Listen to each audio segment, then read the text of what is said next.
নজর রাখবো পরবর্তী খবরে। বিজেপির বয়ান এবার শশী থারুরের মুখে। আমেরিকায় মধ্যস্থতায় হয়নি সংঘর্ষ বিরতি। আমেরিকাকে বলা হয় পাকিস্তান থামলেই আমরাও থামবো। রাহুল গান্ধীর নরেন্দ্র সারেন্ডার কটাক্ষের ভিন্ন সুর শশী থারুরের গলায়। বিজেপির বয়ান এবার শশী থারুরের মুখে। বিজেপির বয়ান এবং শশী থারুরের মুখে আমেরিকার মধ্যস্থতায় হয়নি সংঘর্ষ বিরতি। আমেরিকাকে বলা হয় পাকিস্তান থামলেই আমরাও থামবো।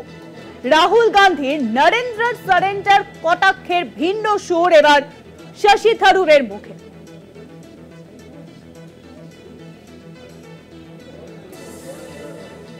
বিজেপির বয়ান এবার শশী থারুরের মুখে। আমেরিকার মধ্যস্থতায় হয়নি সংঘর্ষ বিরতি।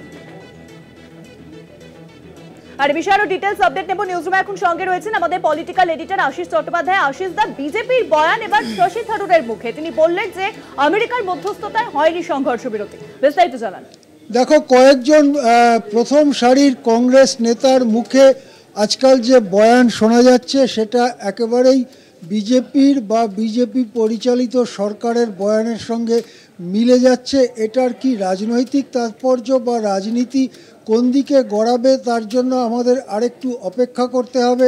আমরা যেমন এই শশী থারুরের বক্তব্য শুনছি, তেমনি কংগ্রেসের আরেক প্রধান নেতা মুসলিম মুখ প্রাক্তন বিদেশমন্ত্রীও ছিলেন, তারও কথা শুনেছি ৩৭০ ধারা বাতিল নিয়ে। আজকে শশী থারুর যেটা বলেছেন ঠিক এই কথাগুলোই বলেছিলেন ২৩শে মে বিদেশমন্ত্রী সুব্রমণ্যম জয়শঙ্কর। তিনি বলেছিলেন যে পাকিস্তানের সঙ্গে আমাদের আলোচনার ভিত্তিতেই সংঘর্ষ বিরতি হয়েছে, আমেরিকার মধ্যস্থতায় হয়নি। সেখানে তিনি বলেছিলেন আমেরিকা আমাদের সঙ্গে কথা বলেছিল, আমরা আমেরিকাকে বলেছিলাম পাকিস্তান যদি থামতে চায় তাহলে আমরাও থামব। সম্ভবত আমেরিকা পাকিস্তানের সঙ্গেও কথা বলেছিল। তারপরে পাকিস্তানের ডিজিএমও আমাদের ডিজিএমওকে ফোন করেছিলেন, আমাদের ডিজিএমও তাদের প্রস্তাবে রাজি হন এবং সংঘর্ষ বিরতি হয়। জয়শঙ্করের এই কথা এখনও এটা ইন্টারনেটে খুঁজলে পাওয়া যাবে। চলতি বছরের ২৩শে মে তিনি বলেছেন, সংঘর্ষ বিরতির ২ সপ্তাহ পরে তিনি বলেছেন। তার সঙ্গে যদি আজকে শশী থারুরের কথাকে মিলিয়ে দেখা যাবে যে শব্দ বাক্য মিলে যাচ্ছে। অর্থাৎ যে কথা শশী থারুর বলেছেন সেই কথাটাই বিদেশমন্ত্রী জয়শঙ্কর বলেছেন। অথচ কংগ্রেসের বয়ান একেবারে আলাদা।